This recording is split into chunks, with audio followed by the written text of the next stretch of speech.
Baik, Assalamualaikum warahmatullahi wabarakatuh. Perkenalkan, nama saya Fauzi. Di sini saya akan menjelaskan tugas DPM yang ketiga, yaitu belajar dasar pemrograman JavaScript. Nah, yang pertama yang saya akan jelaskan itu adalah array. Array tersebut sebelumnya, perkenalkan, nama saya Fauzi, NPM 2351090. Nah, kita langsung masuk kepada pembahasan pertama, yaitu array.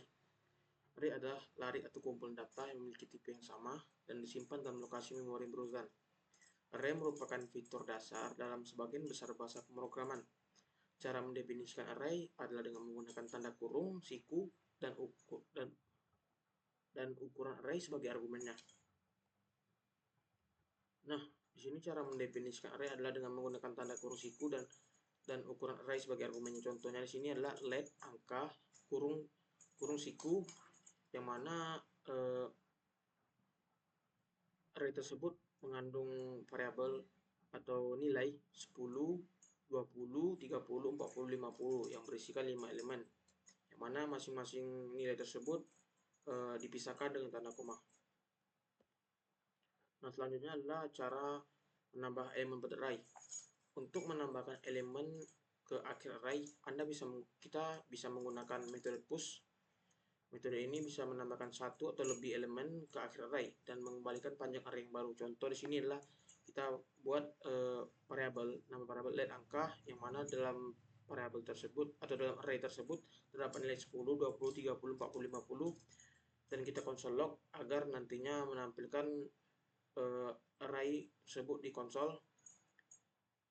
Dan yang mana yang terakhir adalah menambahkan angka atau nilai, yaitu dengan menggunakan nama variabel atau nama array angka titik push, yang mana nantinya 60 tersebut akan masuk ke nilai pada array yang di akhir. Berarti nantinya tuh nilai tersebut akan menjadikan 10, 20, 30, 40, 50, dan 60.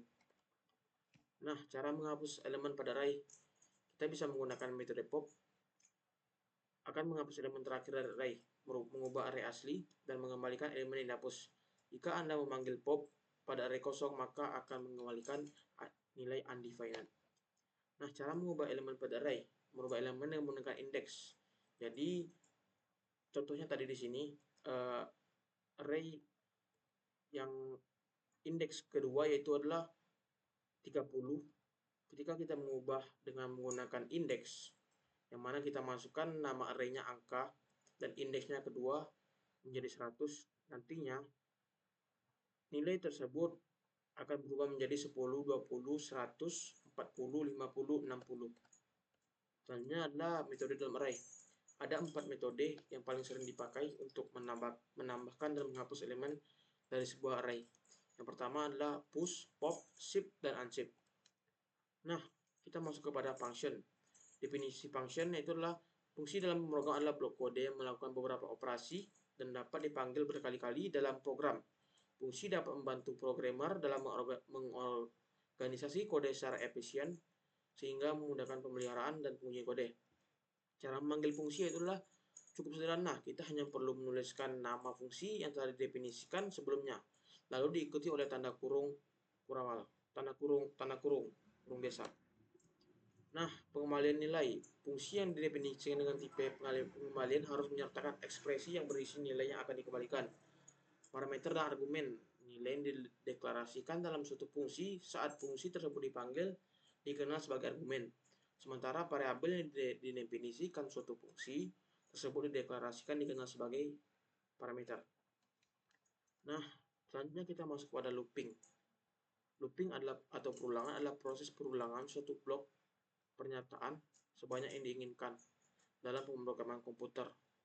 Looping berguna untuk melakukan perintah yang perlu dijalankan secara berulang-ulang seperti perhitungan atau visualisasi. Nah, kita masuk ke looping yang pertama, itu adalah for loop.